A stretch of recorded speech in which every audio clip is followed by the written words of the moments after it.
बहती गंगा उपन्यास के द्वितीय कहानी की प्रस्तुतिकरण सरल भाषा में आपके समक्ष प्रस्तुत कर रहा हूं, जिसका शीर्षक है घोड़े पर हौदा और हाथी पर जीन। इस शीर्षक के द्वारा लेखक क्या बताना चाहता है, पहले यह जानना जरूरी है। घोड़े पर घोड़सवार को बैठने के लिए चमड़े की एक ऐसी पट्टी घोड़े की पीठ पर रखी जाती है जिस पर बैठकर घोड़सवार अपने दोनों पैर टिका सके और घोड़ा जब दौड़ने लगे तो घोड़े पर बैठा व्यक्ति गिरने न पाए। इस चमड़े की पट्टी को ही जीन कहते हैं। इसी प्रकार हाथी की पीठ पर चौकोर आकृति का चांदी, सोने या पीतल का एक घेरा नुमा वस्तु रखा जाता है जिसके चारों कोनों पर रोक होती है। हाथी पर बैठने वाला व्यक्ति हाथी के पीठ पर रखे इस घेरा नुमा वस्तु के बीच में बैठता है और हाथी सवार के पीठ को टिकाने के लिए इसमें गद्दी लगी रहती है, जिसके कारण जब हाथी चलता है तो हाथी पर बैठा व्यक्ति गिरने नहीं पाता है। इसे हौदा कहते हैं। रुद्र जी ने अपने इस कहानी में घोड़े पर हौदा और हाथी पर जीन शब्द का प्रयोग एक व्यंग रूप में किया है कि घोड़े की पीठ पर हाथी की पीठ पर रखा जाने वाला हौदा रखा जाता है और हाथी की पीठ पर घोड़े की पीठ पर रखा जाने वाला जीन रखा जाता है। लेखक ने अपनी सशक्त लेखनी से अपनी इस कहानी में आगे विस्तृत रूप से इस व्यंग को समझाया है। कहानी शुरू होती है महाराजा बलवंत सिंह की मृत्यु के बाद। सन 1770 में रानी पन्ना अपने पुत्र चेत सिंह को बनारस का राजा बनाने में कामयाब हो जाती हैं, लेकिन राज्य चलाने के लिए महत्वपूर्ण फैसले राजमाता पन्ना द्वारा ही लिया जाता था। अपने पुत्र राजा चेत सिंह की सुरक्षा के लिए राजमाता पन्ना ने अपने प्रमुख विश्वास पात्र सेना नायक लोटन बहेलिया, जो एक दलित आदिवासी समुदाय का था, को नियुक्त करती हैं। लोटन बहेलिया राजमाता के हर आदेश का पूरी तरह से पालन करता था। भारत में उस समय अंग्रेज शासन की बागडोर वाइसराय वारेन हेस्टिंग के हाथ में आ चुकी थी और ब्रिटिश शासकों ने राजधानी कलकत्ता को बनाया था। वारेन हेस्टिंग देश के छोटे छोटे रियासतों से धन वसूली के लिए तरह तरह के चाल चल रहा था। बनारस एवं बनारस के आसपास के राजाओं पर अपने आक्रामक रवैये के साथ साथ धन की लूट खसोट भी कर रहा था। बनारस से सटे राज्य के राजा वारेन हेस्टिंग के सामने घुटने टेक रहे थे, लेकिन बनारस के राजा चेत सिंह ने अंग्रेज वाइसराय वारेन हेस्टिंग की बात मानने से साफ इनकार कर दिया था, जो वारेन हेस्टिंग को राजा चेत सिंह की ओर से खुली चुनौती थी। राजा चेत सिंह के विद्रोही तेवर देखकर वारेन हेस्टिंग बौखला जाता है और स्वयं कलकत्ता से चलकर राजा चेत सिंह के राज्य बनारस पर आक्रमण करने की योजना बनाता है और बनारस के समीप पहुंचकर अपना डेरा डाल देता है। इस बात की जानकारी होते ही बनारस की आम जनता में भय का माहौल छा जाता है। ऐसी कठिन परिस्थिति में राजमाता पन्ना अपने सूझबूझ का परिचय देते हुए बनारस के प्रमुख व्यापारी एवं संभ्रांत नागरिकों को बुलाकर आने वाले संकट की पूरी जानकारी देती हैं और अपने राज्य के इन महत्वपूर्ण नागरिकों के सामने प्रस्ताव रखती हैं कि यदि आप सब अपने अपने घरों में 10-10, 20-20 सिपाहियों को छिपा कर रख लें तो बनारस की गलियों में वारेन हेस्टिंग को तो लड़ पाना मुश्किल हो जाएगा और उसे घेर कर हमारे सैनिक मार डालेंगे। राज दरबार में उपस्थित सभी बनारस के नागरिकों ने राजमाता के इस प्रस्ताव पर सहमति जताई और एक स्वर में राजा चेत सिंह का समर्थन किया। राजा चेत सिंह और राजमाता की इन तैयारियों की खबर पाकर वारेन हेस्टिंग घबरा जाता है और अपनी जान बचाने के लिए कबीर चौरा, जो वर्तमान में बनारस शहर का एक मोहल्ला है, उस मोहल्ले के एक मकान के भूसे वाली कोठरी में जाकर छिप जाता है और रात होने पर बनारस के नजदीक चुनार नामक स्थान से गंगा नदी के जलमार्ग द्वारा कलकत्ता वापस भाग जाता है। बनारस के आम जनता में भय का माहौल खत्म हो और जनता को यह बात पता चले कि वारेन हेस्टिंग बनारस वासियों से डरकर भाग गया है, जनता के बीच में यह जानकारी देने का काम राजमाता पन्ना अपने विश्वास पात्र सेना नायक लोटन बहेलिया को सौंपती हैं और साथ ही बनारस शहर के प्रमुख मिठाई व्यापारी लद्दन साव को खबर देने को कहती हैं कि लद्दन से कह देना कि मैंने बुलाया है। राजमाता का आदेश पाकर लोटन राजमाता के दिए गए आदेश को पूरा करने के लिए चल पड़ता है। लद्दन साव का इतिहास और वर्तमान कुछ अलग ही तरह का था। लद्दन साव ने अपना व्यापार बनारस की गलियों में घूम घूम कर लड्डू बेचने से शुरू किया था और बड़ी मेहनत से एक एक पैसा इकट्ठा करके बनारस शहर के नखास मोहल्ले में मिठाई की बड़ी दुकान खोली थी, जो खूब चलती थी और साव जी दोनों हाथ से धन कमाने में लगे थे। इस कमाई के कारण धन तो उनके पास बहुत था, लेकिन कंजूस एक नंबर के थे। लद्दन साव के बारे में कहा जाता था कि चमड़ी जाए पर दमड़ी न जाए, यानी शरीर की चमड़ी भले ही खराब हो जाए लेकिन धन की कमी न होने पाए। साव जी के इस कंजूसी के कारण सुबह सवेरे कोई उनका नाम भी नहीं लेता था। साव जी दिखने में जितने मोटे थे उतने ही काले भी थे। उनकी 2 पत्नियां थीं। पहली पत्नी जितनी मोटी भारी भरकम थी, दूसरी उतनी ही सुंदर और पतली बदन की थी। बड़ी पत्नी से एक पुत्र था जिसका नाम सुदीन था और उसकी उम्र 20 वर्ष थी, और छोटी पत्नी से एक पुत्री थी जिसका नाम गौरा था। लद्दन साव भोजन करने बैठे ही थे कि गली में से लोटन बहेलिया ने आवाज दी, साव जी, अरे लद्दन साव। लद्दन साव खिड़की के दरवाजे को थोड़ा सरकाकर झरोखे से गली में झांक कर देखे कि राजा चेत सिंह का अंगरक्षक लोटन बहेलिया जरी की डोरी पड़ी और सोना जड़ा हुआ पगड़ी सिर पर रखे, हरे रंग का राजसी जैकेट पहने, कमर में गुलाबी रंग के रस्सी वाले कपड़े से तलवार फंसाए, हाथ में रूलदार छोटा डंडा लिए उन्हें आवाज दे रहा है।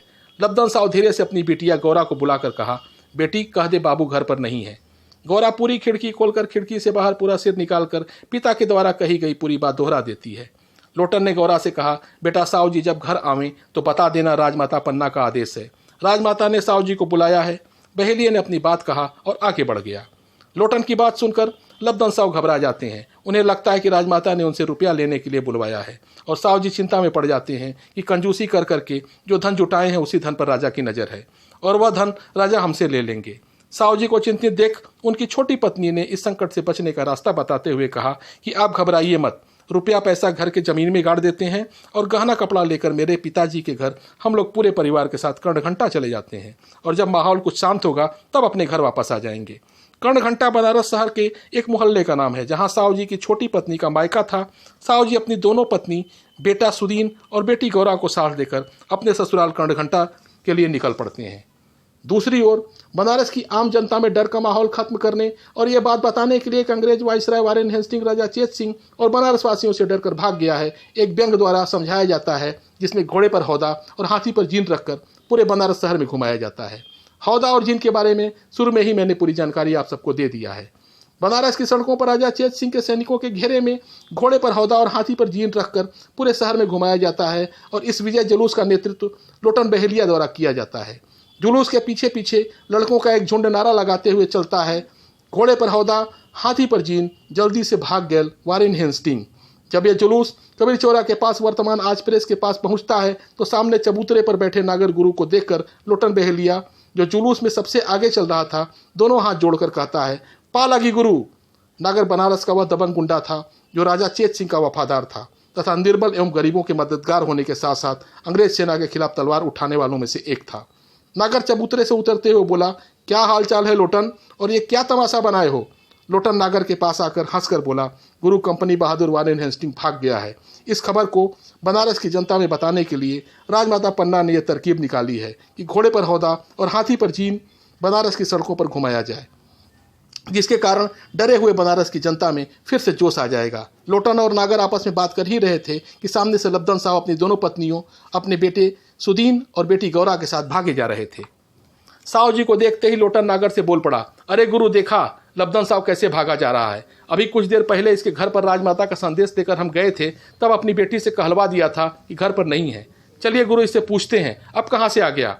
लोटन और नागर लब्दन साहब की ओर बढ़ते हैं। दूसरी ओर लब्दन साहब को जुलूस में चल रहे लड़कों की आवाज़ से सुनने में आता है कि लड़के उन्हीं का मजाक उड़ाते हुए बोल रहे हैं, घोड़े पर हौदा और हाथी पर जीन जल्दी से भाग गई लब्दन सुदीन।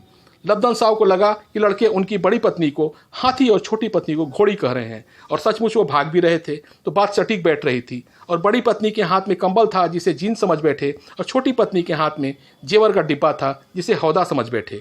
लब्दन साहब पूरी तरह से गलतफहमी का शिकार हो चुके थे और जुलूस में चल रहे लड़कों का पूरा नारा बिना ध्यान से सुने लड़कों के नारे की अधूरी पंक्ति को अपने अनुसार पूरी करके समझ बैठे कि जुलूस में चल रहे लड़के उन्हीं के ऊपर नारा लगाकर उनकी बेइज्जती करके मजाक उड़ा रहे हैं।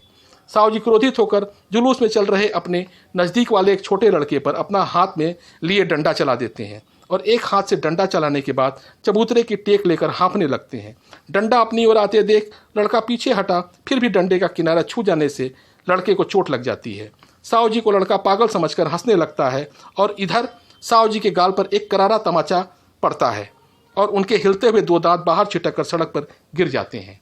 मुंह से रक्त की धारा बहने लगती है। साव जी सांड की तरह डकार मारकर रो पड़ते हैं। साव जी ने आंख उठाकर देखा कि सामने नागर गुरु खड़े पूछ रहे हैं, लड़कों को क्यों मारे, बोल। तभी लोटन भी पूछ पड़ा, गुरु इस साले से पूछिए ये भाग क्यों रहा था। बहेलिये की बात सुनकर साव जी अपनी आंसू भरी दृष्टि से एक बार नागर की ओर देखते हैं और फिर लाठी की तरह सीधे उन दोनों के चरणों में गिर पड़ते हैं।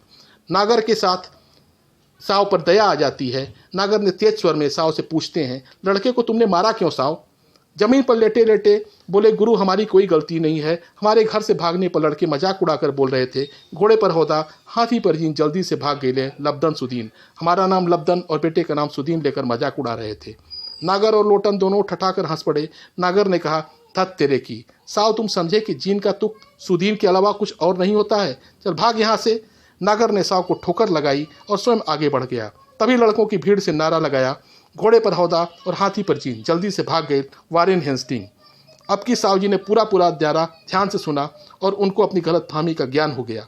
दबदन साहु मुंह बनाकर कहते हैं, आए कहते हुए अपने मन में कहते हैं, बिना किसी बात को ध्यान से सुने किसी निर्णय पर नहीं पहुंचना चाहिए। आज मुझे मेरी इसी गलती के कारण अपने 2 दांतों से हाथ धोना पड़ा है और इस प्रकार राजा चेत सिंह और राजमाता पन्ना की सूझबूझ वाले निर्णय के कारण बिना किसी लड़ाई के वारिन हेंसनी को बनारस से भागना पड़ता है और राजा चेत सिंह की विजय होती है।